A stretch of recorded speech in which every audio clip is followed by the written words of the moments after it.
She's phenomenal. Phenomenal, or at least an exceptional, but definitely not just a fine. I almost wore that exact same dress, but I'm so glad I didn't because you look phenomenal. Aw. Hey everyone, and welcome to Talkword. This is the show where we grab one amazing English word and really dig into its story, its power, and its meaning. And today, wow, we are looking at a word that is just packed with punch. Phenomenal. You know, when you think about it, language is filled with words that just point at stuff, right? Chair, book, sky, super useful, totally functional. But then there are the other words. The ones that have some real weight to them, some emotion, some energy. Yeah, these are the words that kind of stop you in your tracks. They don't just describe a moment, they totally elevate it. They can turn a simple observation into this powerful statement. And, you guessed it, the word we're diving into today, it is a perfect example of that. All right, so let's get right into it. What are we really saying when we call something phenomenal? I mean, it feels huge, right? But let's break it down and get specific. Okay, now this is super interesting because there are kind of two layers to this definition. The first one is the one we all know and use, right? Something is just so remarkable, so extraordinary. It's way beyond just good or great. But that second part, perceptible by the senses. That's a huge clue that points to its deeper meaning and where it actually came from. And this example just nails that sensory idea. When you say the view was phenomenal, you're not just saying, oh, that was pretty. No way. You're saying it was this almost overwhelming experience for your eyes, for all your senses. Like, it was so visually stunning, you almost couldn't believe what you were seeing.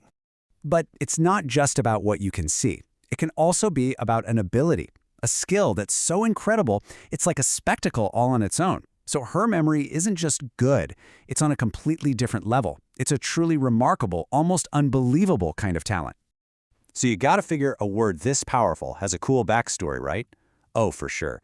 And to really get why it has so much weight, we need to hop in our time machine for a quick trip, all the way back to ancient Greece. Okay, so it all starts with this one Greek word, phenomenon. Now, back in ancient Greece, this just meant a thing that appears or is seen. That's it. It was all about something becoming visible, something you could observe with your eyes. Sounds pretty straightforward, doesn't it? Well, just wait. You have to see how this thing evolves. I love this journey because it's not just about language changing, it's about our whole perspective changing. So it starts with phenomenon, which is super objective, right? It's just a thing that is seen. From there, we get the English word phenomenon, meaning any old observable event. But here is the amazing part. We took that and created the adjective phenomenal to talk about an event so remarkable, it stops being objective and becomes this totally subjective, overwhelming experience. We literally shifted from what is seen to how it feels to see it.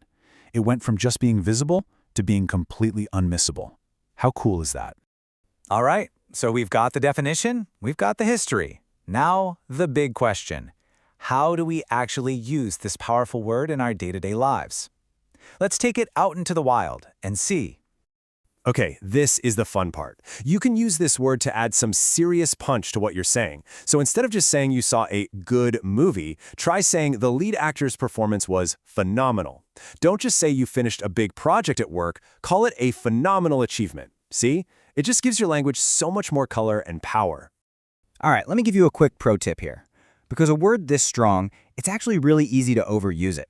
And when you do that, it starts to lose its power. So let's talk about one of the most common traps and exactly how to avoid it. So here's the bottom line. You gotta save phenomenal for the things that really earn it. Like a total solar eclipse? Yeah, that's phenomenal. Your team winning the championship after years of trying? Absolutely phenomenal. But that sandwich you had for lunch, the one that was, pretty good, let's just call that delicious or tasty. By reserving phenomenal, you keep it special. You keep it powerful. Okay, we've covered all the theory. Now it's time for the real learning to begin. And that starts with you. It's your turn to take this word and really make it your own. So here's a little challenge for you. Sometime this week, I want you to be on the lookout for just one moment, one experience, or one thing that is genuinely remarkable. And when you find it, I want you to describe it, maybe to a friend or even just to yourself, using the word phenomenal. And just notice how that feels.